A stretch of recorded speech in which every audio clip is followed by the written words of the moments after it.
Hello दोस्तों, नमस्कार। बहुत बहुत स्वागत है आपका कंपटीशन फाइटर यूट्यूब चैनल पे। दोस्तों, इस वीडियो में शारीरिक शिक्षा के इतिहास का जो बचा हुआ पार्ट है उसको कवर करेंगे। तो चलिए वीडियो को शुरू करते हैं। वीडियो बनाने में थोड़ी मेहनत ज़्यादा लग गई है, तो यदि आपको वीडियो पसंद आए तो प्लीज़ एक लाइक ज़रूर दीजिएगा। तो चलिए वीडियो को शुरू करते हैं। रोम में शारीरिक शिक्षा के इतिहास को दो भागों में बांटा जाता है। रोम में जो देश है वहाँ जो शारीरिक शिक्षा का इतिहास है उसमें शारीरिक शिक्षा के इतिहास को दो भागों में बांटा गया। कौन?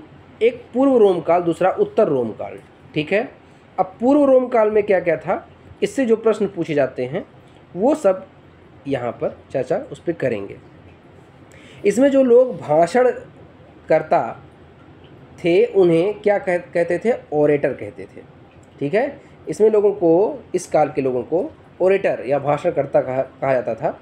सैनिक प्रशिक्षण के लिए जो व्यायामशाला थी उसे कैंपस मार्सियस क्या कहते थे? कैंपस मार्सियस। पूर्व रोम काल में सैनिक प्रशिक्षण के लिए जो व्यायामशाला हुआ करती थी उसे कैंपस मार्सियस कहा जाता था। इसका नाम युद्ध के देवता जो वहाँ के थे मार्स, उनके नाम पर रखा गया था। इस काल में हेलियंस खेल काफ़ी प्रसिद्ध हुआ करते थे। हेलियंस खेल। ठीक है। इसमें एक गैलन नाम का प्रसिद्ध दर्शन शास्त्री हुआ था और जो चिकित्सा शास्त्र का भी विद्यार्थी था। इस काल के लोगों ने यूनान की जो शिक्षा पद्धति लेडर हुई थी उसको अपनाया था। ठीक है। चलिए आगे बढ़ते हैं।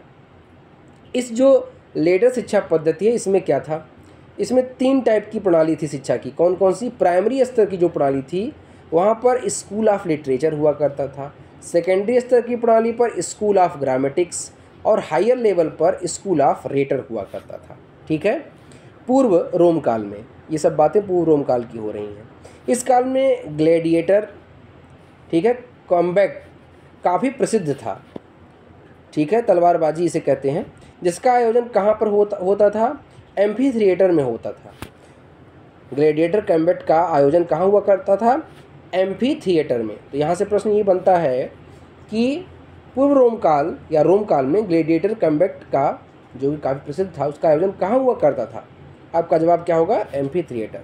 आगे बढ़ते हैं। उत्तर रोम काल। उत्तर रोम काल में जो थर्मे ऑफ बाथ था ये किसका नाम था? स्नानागृह, जहाँ पर कुश्ती वगैरह करने के बाद स्नान करते थे उसका नाम था थर्मे ऑफ बाथ। इसका प्रयोग व्यायाम के लिए, मैंने बताया नहीं कुश्ती आदि के लिए किया जाता था, इसका प्रयोग व्यायाम के लिए किया जाता था। गैलन नामक एक व्यक्ति था उत्तर रोम काल में। गैलन नामक एक व्यक्ति था जिसने शारीरिक क्रियाओं के दौरान पल्स की गणना करी थी। जो हमारी नाड़ी उसकी गणना गैलन ने करी थी। इसीलिए गैलन को ही संसार में सबसे पहला व्यायाम चिकित्सा शुरू करने का श्रेय जाता है। किसको जाता है? गैलन को। और ये कहाँ का था? रोम का। आगे बढ़ते हैं। शारीरिक शिक्षा संबंधित एक देश ये भी है जर्मनी, जिसने शारीरिक शिक्षा को बढ़ाने में अभूतपूर्व योगदान दिया है। 18वीं से 19वीं शताब्दी के मध्य जर्मनी में जो शारीरिक शिक्षा है उसे 4 भागों में बांटा गया है, जो अलग अलग शारीरिक शिक्षाविदों के काल हैं। जो सबसे पहले हैं जॉन बर्नार्ड बसेडो, दूसरे हैं जॉन क्रिस्टोफर फ्रेडरिक गटमट, तीसरे हैं फ्रेडरिक लुडविग जान और चौथे हैं एडोल्फ स्पीज। ठीक है। तो इसमें जो जॉन बर्नार्ड बसेडो का काल है, माने इनका जो समय है, इस पर देखते हैं इनकी ख्यातियाँ, इन्होंने क्या क्या प्राप्त किया है। इनको जर्मनी में आधुनिक शारीरिक शिक्षा का पितामह कहा जाता है। ठीक है। और डेसू नामक स्थान पर प्रकृतिवादी पाठशाला खोली। ये प्रकृतिवादी जो मनोवैज्ञानिक थे वो कौन थे? रूसो थे। तो डेसू नामक स्थान पर इन्होंने प्रकृतिवादी पाठशाला खोली। अब अगर पूछा जाए प्रकृतिवादी पाठशाला किसके विचार पर आधारित थी तो आपका जवाब होगा रूसो। जिसका क्या नाम रखा? जिसका नाम फिलैंथ्रोपियम रखा। क्या नाम रखा? फिलैंथ्रोपियम। ठीक है। जॉन साइमन फिलैंथ्रोपियम के प्रथम शारीरिक शिक्षक थे। फिलैंथ्रोपियम के प्रथम शारीरिक शिक्षक कौन थे? John Simon.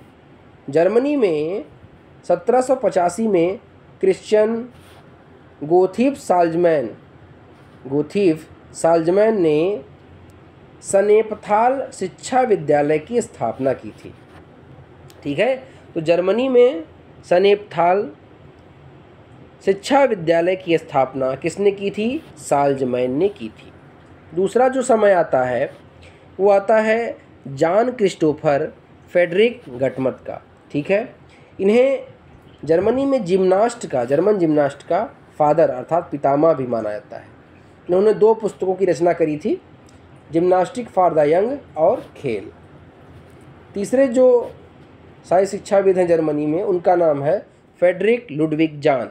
ठीक है, इन्हें शाही शिक्षा को जर्मन जाति में राष्ट्रीय एकता के साधन के रूप में प्रतिष्ठित किया था इन्होंने।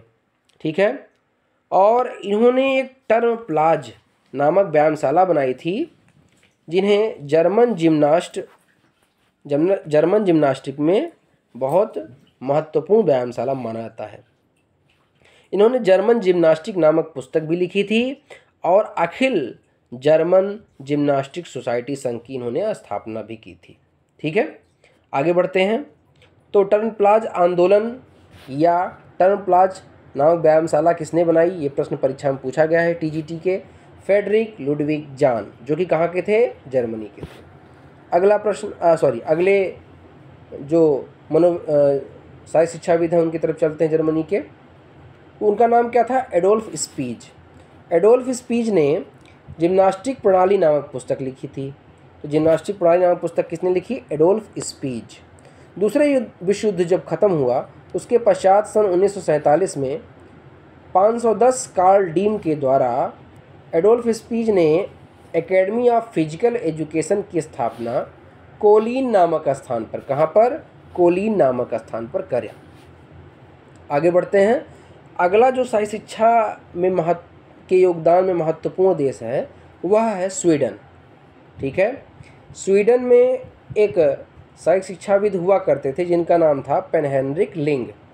पेन हेनरिक लिंग की जो जीवन गाथा है, माने जो उनका पूरा जीवन का काल है, वो शाही शिक्षा को ही समर्पित था।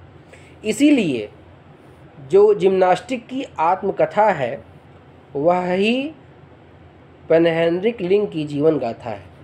लिंग ने स्वीडन में लुंड विश्वविद्यालय की स्थापना की थी। ठीक है, और ये यहाँ पे तलवारबाजी के प्रशिक्षक के पद पर 8 वर्षों तक काम किए थे। पेन हेनरिक लिंग ने जिम्नास्टिक को 4 भागों में बांटा था। यहाँ पे देखिए 4 भाग दिए गए हैं। अब परीक्षा में एक कोई विकल्प गायब कर देगा और पूछेगा इसमें से क्या नहीं है, तो चारों याद कर लीजिएगा। शैक्षिक जिम्नास्टिक, सैनिक जिम्नास्टिक, स्वास्थ्यवर्धक जिम्नास्टिक और कलात्मक जिम्नास्टिक। ये पेन हेनरिक लिंग ने शाही शिक्षा में जिम्नास्टिक को 4 भागों में बांटा था। पेन हेनरिक लिंग ने जनरल प्रिंसिपल ऑफ जिम्नास्टिक नामक पुस्तक लिखा था, जिसमें जिम्नास्टिक के सारे रूल दिए गए थे, सिद्धांत दिए गए थे। 1939 में स्टॉकहोम में पेन हेनरिक लिंग की वर्षगांठ मनाई गई। ठीक है, 100 वर्ष पूरे होने पर वर्षगांठ मनाई गई, जिसे क्या नाम दिया गया? लिंगयार्ड। तो अगर परीक्षा में ये प्रश्न पूछा गया हो, पूछा भी जाए आपसे कि लिंगयार्ड किसके वर्षगांठ मनाया जाता है, तो आपका ऑप्शन होगा स्वीडन के शाही शिक्षाविद पेन हेनरिक लिंग के वर्षगांठ मनाया जाता है। पहला लिंगयार्ड 1939 में और दूसरा 10 वर्ष पश्चात 1949 में आयोजित किया गया था। भारत की ओर से जो सेकंड लिंगयार्ड था, द्वितीय लिंगयार्ड है, उसमें भाग लिया था। किसने भाग लिया था? भारतीय व्यायाम दल के रूप में हनुमान व्यायामशाला प्रचारक मंडल अमरावती महाराष्ट्र ने हिस्सा लिया था। अब अगला जो देश है जिसने शाही शिक्षा में योगदान किया है वो है डेनमार्क। डेनमार्क में शाही शिक्षाविद हुए फ्रेंच नेस्गाल। ठीक है, फ्रेंच नेस्गाल ने क्या किया कि डेनमार्क में शाही शिक्षा की नींव डाली। इन्होंने 1861 में 1881 में राइफल क्लब एवं 1884 में लोक विद्यालय की स्थापना करी। इतना ही इसमें महत्वपूर्ण था, इसलिए इतना ही बताया गया डेनमार्क में। अब आगे बढ़ते हैं अपने देश भारत की तरफ। भारत में शारीरिक शिक्षा के इतिहास को 8 भागों में बांट दिया गया है। ठीक है, शारीरिक लिखा है, गलत हो गया, शारीरिक शिक्षा है यहाँ पे। 8 भागों में बांटा गया है। वेद काल, महाकाव्य काल, ऐतिहासिक काल, नालंदा काल, राजपूत काल, ब्रिटिश काल, मुस्लिम काल और स्वतंत्रता के पश्चात अर्थात 1947 के पश्चात जो सारी शिक्षा का विकास हुआ। ठीक है, तो एक सेकेंड,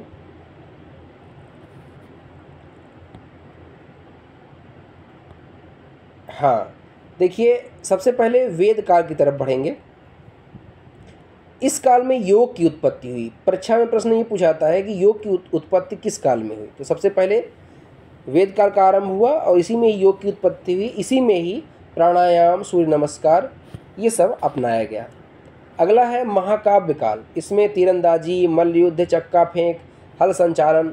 महाकाव्य काल में ये सब क्यों महत्वपूर्ण था? क्योंकि महाभारत की रचना महाकाव्य काल में हुई और महाभारत में ही तीरंदाजी का, मल्लयुद्ध का, चक्का फेंक भगवान कृष्ण ने जो है रथ का पहिया उठाकर फेंक दिया था। तो चक्र फेंक, हल संचालन उनके जो भाई थे वो हल संचालन में महत्वपूर्ण योगदान दिए थे। तो इसलिए महाकाव्य काल में इन सब आदि खेलों का वर्णन मिलता है। आगे बढ़ते हैं मुस्लिम काल। मुस्लिम काल में क्या है, योग पर प्रतिबंध लगा दिया गया, क्योंकि योग का संबंध ऐसा मुस्लिम शासकों का मानना था कि ये हिंदू धर्म को बढ़ावा देता है, तो इसलिए योग पर प्रतिबंध लगा दिया गया था। इस काल में घुड़सवारी और शिकार काफ़ी प्रचलित था। इस काल में मुक्केबाजी को राष्ट्रीय राजकीय संरक्षण मिला हुआ था, क्योंकि ईरान से मुस्लिम लोग आए थे और ईरान जो है वहाँ से अच्छे मुक्केबाज भारत आए हुए थे, इसलिए उसको मुक्केबाजी खेल को राजकीय संरक्षण मिला हुआ था। इस काल में शतरंज, चौपड़ पच्चीसी ये सब खेल और जो मुर्गों की लड़ाई होती है ये सब खेल काफ़ी प्रचलित हुआ करते थे। ठीक है, पूछा भी गया है मुर्गों की लड़ाई किस काल संबंधित है, तो आपका जवाब होगा या शतरंज, चौपड़ पच्चीसी ये सब किस काल में थे? मुस्लिम काल में। अब आगे बढ़ते हैं ब्रिटिश काल। 1882 में भारतीय शिक्षा आयोग ने सारी शिक्षा को मान्यता दी, जिसके फलस्वरूप दंड बैठक, सूर्य नमस्कार, योग क्रियाएं, लोक नृत्य, मल्लयुद्ध, लाठी, खो खो, अट्टा पट्टा आदि क्रियाएं काफ़ी प्रचलित हुई। इस काल में रजवाड़ों ने अपने राज्य में पोलो, हॉकी, कुश्ती, चूंकि ये अमीर लोग थे तो ये सब खेल खेलते थे। कौन सा? पोलो, हॉकी, कुश्ती, क्रिकेट ये सब खेल प्रचलित हुआ अंग्रेज़ों द्वारा। 1888 में अंग्रेज़ों द्वारा डूरंड कप फुटबॉल प्रतियोगिता शुरू की गई। तो प्रश्न परीक्षा में पूछाता है डूरंड कप का शुभारंभ कब से हुआ? तो 1888 में। डूरंड कप किस खेल संबंधित है? तो आप जवाब होगा फुटबॉल। ठीक है, 1914 में, आज़ादी के पहले की बात हो रही है, 1914 में हनुमान व्यायाम प्रचारक मंडल HVPM अमरावती जो कि महाराष्ट्र में है की स्थापना 2 वैद्य भाइयों अंबादास कृष्णा वैद्य और अनंत कृष्णा वैद्य ने किया था। 1920 में young man Christian association YMCA की स्थापना मद्रास में अमेरिका से आए HC बक ने किया था। ठीक है, ये सब प्रश्न परीक्षा में पूछा गया है। 1927 में 1927 में भारतीय ओलंपिक संघ का गठन सर दोराबजी टाटा के द्वारा हुआ, जिसमें प्रथम अध्यक्ष दोराबजी टाटा ही हुए। आगे बढ़ते हैं। 1928 में एम्स्टर्डम, हॉलैंड ओलंपिक में भारतीय हॉकी टीम ने जयपाल सिंह जो कि कप्तान थे उस समय भारतीय हॉकी टीम के, भारत के जयपाल सिंह कप्तानी में फाइनल में हॉलैंड को 3-1 से हराकर भारत के लिए पहला गोल्ड जीता। तो अगर प्रश्न परीक्षा में पूछा जाए कि भारतीय हॉकी टीम ने पहला अपना स्वर्ण पदक कब जीता, जवाब होगा 1928 1928। कहाँ पे? एम्स्टर्डम, हॉलैंड में। ठीक है, हॉलैंड ओलंपिक एम्स्टर्डम में। 1931 में राजकीय शाही शिक्षा महाविद्यालय हैदराबाद की स्थापना हुई। 1932 में क्रिश्चियन कॉलेज लखनऊ की स्थापना अमेरिका के विशेषज्ञ EW टेट द्वारा की गई। किसके द्वारा की गई? लखनऊ, क्रिश्चियन कॉलेज लखनऊ की स्थापना EW टेट द्वारा की गई। 1932 में ही शाही शिक्षा महाविद्यालय कोलकाता की स्थापना स्कॉटलैंड के विशेषज्ञ जेम्स बुशमैन द्वारा की गई। ठीक है, 1932 में ध्यान रखिएगा, 1932 में बहुत इंपॉर्टेंट प्रश्न है, शाही शिक्षा प्रशिक्षण कॉलेज कांदीवली मुंबई की स्थापना की गई। 1940 में 1940 में शाही शिक्षा महाविद्यालय की स्थापना लाहौर में श्री हेम के द्वारा की गई थी। ये तो हो गई आज़ादी के पहले शाही शिक्षा के विकास में जो महत्वपूर्ण योगदान था, महाविद्यालय के रूप में या प्रचारक मंडल के रूप में, ये सब आपको बताया गया। अब आज़ादी के बाद शाही शिक्षा का विकास कैसे हुआ। जब भारत आज़ाद हुआ 1947 में, तो उसके बाद 1948 में ही शिक्षा के विकास के लिए एक कमेटी गठित की गई जिसका नाम था ताराचंद कमेटी। इसके सुझाव पर 1957 में 1957 में लक्ष्मीबाई शाही शिक्षा महाविद्यालय की स्थापना ग्वालियर मध्य प्रदेश में की गई। 1950 में शाही शिक्षा एवं मनोरंजन के लिए केंद्रीय परामर्श बोर्ड का गठन किया गया, जिसमें सदस्यों की स्थितियां कुछ इस प्रकार थी। कौन कौन सदस्य थे इसमें? सभी राज्यों से एक एक सदस्य रहेंगे, भारत सरकार द्वारा मनोनीत सारी शिक्षा के एक विशेषज्ञ रहेंगे और भारत सरकार द्वारा ही मनोनीत शिक्षा मंत्रालय के अध्यक्ष और सचिव रहेंगे। ठीक है, ये किस में थे? ये शाही शिक्षा एवं मनोरंजन के लिए केंद्रीय परामर्श बोर्ड का गठन जो कि 1950 में हुआ था, इनका गठन किया गया था। इसमें इतने इतने लोग शामिल किए गए थे। यहाँ से प्रश्न बन सकता है कि कौन कौन शामिल थे, तो इस तरीके से आप इसे याद रखेंगे। आज़ाद भारत के तत्कालीन केंद्रीय शिक्षा मंत्री मौलाना अबुल कलाम आज़ाद इस बोर्ड के पहले अध्यक्ष थे। इस बोर्ड ने, अर्थात किस बोर्ड ने? केंद्रीय शिक्षा एवं मनोरंजन के लिए जो परामर्श बोर्ड था उसके द्वारा 1966-67 में राष्ट्रीय स्वास्थ्य कार्यक्रम को समस्त भारत के विद्यालयों एवं शाही शिक्षा संस्थानों में लागू कर दिया। रिपोर्ट जब आई तो उसमें बताया गया कि कब रिपोर्ट आई? 1966-67 में रिपोर्ट आई, जिसमें कहा गया कि राष्ट्रीय स्वास्थ्य कार्यक्रम जो है ये पूरे भारत में विद्यालयों में और शिक्षा संस्थानों में लागू कर दिया जाए। 1951 में पहली एशियाई खेलों का आयोजन दिल्ली में हुआ, जो कि भारत के लिए बहुत बड़ी उपलब्धि थी। देश आज़ादी के बाद पहला ही एक महत्वपूर्ण आयोजन खेल का 1951 में दिल्ली में किया गया, जो एशियाई खेलों का शुभारंभ हुआ। 1953 में 1953 में राजकुमारी अमृता कौर कोचिंग स्कीम की शुरुआत हुई और इस कोचिंग का मकसद था कि अच्छे अच्छे खिलाड़ियों को प्रशिक्षण दिया जाए और जिससे एशियाई खेल ओलंपिक में इन्हें भेजा जाए और भारत के लिए पदक लाया जाए। 1954 में अखिल भारतीय खेल सलाहकार समिति की स्थापना मौलाना अबुल कलाम आज़ाद की अध्यक्षता में हुई। इसके पहले अध्यक्ष जो हुए वो जनरल के.एम. करियप्पा हुए। अखिल भारतीय खेल सलाहकार समिति के पहले अध्यक्ष जनरल के.एम. करियप्पा हुए। 1956-57 में मौलाना अबुल कलाम आज़ाद ट्रॉफी की शुरुआत हुई। माका ट्रॉफी की शुरुआत हुई। माका ट्रॉफी मौलाना अबुल कलाम आज़ाद माने माका ट्रॉफी की शुरुआत हुई कब? 56-57 में। 1956-57 में ये किसे दिया जाता है? ये किसी व्यक्ति को नहीं दिया जाता बल्कि व्यक्तियों का समूह, अच्छा अर्थात उच्च प्रदर्शन करने वाले विश्वविद्यालयों को दिया जाता है। ठीक है, यूनिवर्सिटीज़ के बीच में माका ट्रॉफी खेली जाती है। 1957 में लक्ष्मीबाई शाही शिक्षा महाविद्यालय की स्थापना ग्वालियर मध्य प्रदेश में की गई, जिसके पहले जो आचार्य थे माने प्रिंसिपल P.M. जोसेफ थे। 1964 में यह महाविद्यालय जीवाजी विश्वविद्यालय के अधीन आ गया। कब? 1964 में। 1973 में इसका नाम बदलकर लक्ष्मीबाई राष्ट्रीय शाही शिक्षा महाविद्यालय रखा गया।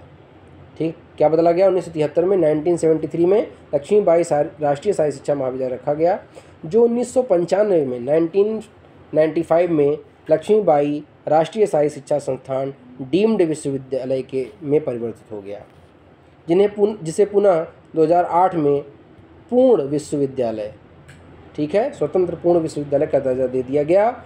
अब यह लक्ष्मीबाई राष्ट्रीय शिक्षा विश्वविद्यालय है। पहले महाविद्यालय था, अब ये लक्ष्मीबाई राष्ट्रीय शाही शिक्षा महाविद्यालय विश्वविद्यालय हो चुका है। ठीक है, आगे बढ़ते हैं। 1958 में एडहॉक इंक्वायरी कमेटी की स्थापना की गई। किसके द्वारा? श्री माली के द्वारा। इस कमेटी ने 1961 में Netaji Subhash national institute of sport Patiala NSNIS की स्थापना कराई। ये 1958 में जो एडहॉक कमेटी बनाई गई श्री माली के नेतृत्व में, उससे रिज़ल्ट सामने आया कि एक ऐसे इंस्टीट्यूट की स्थापना की जाए जिसमें उच्च कोटि के खिलाड़ी और कोच का क्या हो? प्रशिक्षण हो। तो पटियाला में ऐसे इंस्टीट्यूट की स्थापना की गई जिसका नाम Netaji Subhash national institute of sport रखा गया, NSNIS। ये NSNIS का फुल फॉर्म परीक्षा में पूछा जाता है। जवाब होगा आपका Netaji Subhash national institute of sport Patiala. ठीक, कहाँ स्थित है? पटियाला में स्थित है। 1959 में भारत सरकार ने डॉक्टर हृदयनाथ कुंजरू की अध्यक्षता में कुंजरू समिति का गठन किया। ठीक है, कुंजरू समिति का गठन कब किया गया? 1959 में, याद रखिएगा, ये परीक्षा में प्रश्न पूछा गया है। जिसका कार्य सरकार को शाही शिक्षा एवं मनोरंजन व विद्यार्थी अनुशासन जैसी महत्वपूर्ण विषयों पर सुझाव देना था। 1960 में NK कौल व MM कपूर नामक अखिल भारतीय खेल सलाहकार समिति का चयन बनाया गया, जिनमें कौन कौन थे? NK कौल और MM कपूर, इसलिए इसका नाम कौल कपूर समिति बनाएगी। तो पूछा जाए आपसे कौल कपूर समिति कब बनाएगी? 1960 में। 1948 में पंडित हृदयनाथ कुंजरू के योगदान से NCC नेशनल कैडर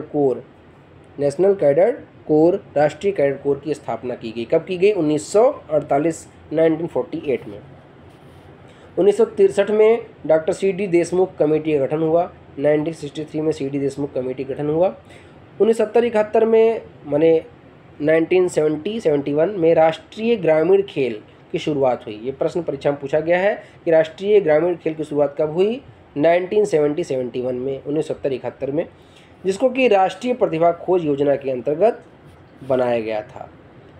1972 में नेहरू युवा केंद्र की स्थापना हुई। नेहरू युवा केंद्र की स्थापना कब हुई? जवाब होगा 1972 में। 1969 माने 1969 में राष्ट्रीय सेवा योजना NSS नेशनल सर्विस स्कीम की शुरुआत की गई। ठीक है, आगे बढ़ते हैं। 1973 में विश्व अनुदान आयोग UGC यूनिवर्सिटी ग्रांट कमीशन की शुरुआत हुई 1973 में। 1975 में ये सब बातें आज़ादी के बाद जो शाही शिक्षा के विकास में हुआ है, ये सब आपको ऐसे ही ईयर वाइज याद करना है। इसमें से कोई भी प्रश्न ऐसा है ही नहीं जो परीक्षा में पूछा ना गया हो या जिनके पूछे जाने की प्रबल संभावनाएं ना हो। किसी न किसी साल परीक्षा में जरूर पूछा गया। तो 1975 में राष्ट्रीय महिला खेल की शुरुआत हुई थी। ठीक है, 1983 में सैफ खेलों का आयोजन किया गया। 1982 में 9वीं एशियाई खेलों का आयोजन पुनः दिल्ली में हुआ। ठीक है, पहले एशियाई खेलों का आयोजन भारत में कब हुआ था? 1951, पहला एशियाई खेल 1951 में हुआ भी था। कहाँ हुआ था? नई दिल्ली में। और फिर भारत में उसके बाद फिर 9वें एशियाई खेलों का आयोजन हुआ, वो भी कहाँ हुआ? दिल्ली में ही हुआ। कब? 1982 में। ठीक है, आगे बढ़ते हैं। 1955 में राष्ट्रीय खेलों की शुरुआत हुई। राष्ट्रीय खेलों की शुरुआत जिसमें हर राज्य भाग लेते हैं, पार्टिसिपेट करते हैं, कब हुई? 1955 में हुई थी। 1984 में Sai sport authority of India, Sai की स्थापना नई दिल्ली में हुई। तो साई की स्थापना कब हुई? 1984 में। कहाँ हुई? नई दिल्ली में हुई। 1991 में राजीव गांधी खेल रत्न पुरस्कार की शुरुआत हुई। बहुत इंपॉर्टेंट प्रश्न है, राजीव गांधी खेल रत्न पुरस्कार की शुरुआत कब हुई? 1991 में हुई थी, जिसका नाम प्रधानमंत्री श्री नरेंद्र मोदी ने 2021 में बदलकर मेजर ध्यानचंद खेल रत्न अवार्ड कर दिया। पहले इसका नाम हुआ करता था राजीव गांधी खेल रत्न पुरस्कार, लेकिन 2021 में ध्यान रखिएगा, कब? 2021 में कौन? श्री नरेंद्र मोदी जो कि प्रधानमंत्री हैं भारत के, उन्होंने इसका नाम बदलकर मेजर ध्यानचंद खेल रत्न अवार्ड कर दिया। यह भारत का खेल में सबसे बड़ा पुरस्कार है। इसमें 25 लाख रुपए नगद, ठीक है, एक प्रशस्ति पत्र और एक पदक दिया जाता है। क्या क्या दिया जाता है? एक पदक, 25 लाख रुपए नगद जो कि कर मुक्त होंगे, और एक प्रशस्ति पत्र दिया जाता है। ठीक है, तो ये प्रश्न यहाँ से जो बन सकते हैं शाही शिक्षा के इतिहास से, शाही शिक्षा के बैक टू बैक जितने वीडियो बनाए गए हैं उसका ये अंतिम वीडियो था। ठीक है, इससे सभी वीडियो से जो भी प्रश्न आपको मिलेंगे वो परीक्षा में या तो पूछे जाएंगे या तो उनके पूछे जाने की प्रबल संभावनाएं हैं। इससे बाहर का कहीं से प्रश्न आपको परीक्षा में नहीं मिलेगा शाही शिक्षा के इतिहास से। इस वीडियो में इतना ही, तब तक के लिए नमस्कार। यदि आपको वीडियो पसंद आया हो तो प्लीज़ एक लाइक दीजिएगा, चैनल पर नए हैं चैनल को सब्सक्राइब कर लेंगे, उसके बगल एक बेल आइकन प्रेस करेंगे तो सबसे पहले वीडियो का नोटिफिकेशन आपको प्राप्त होगा। नमस्कार।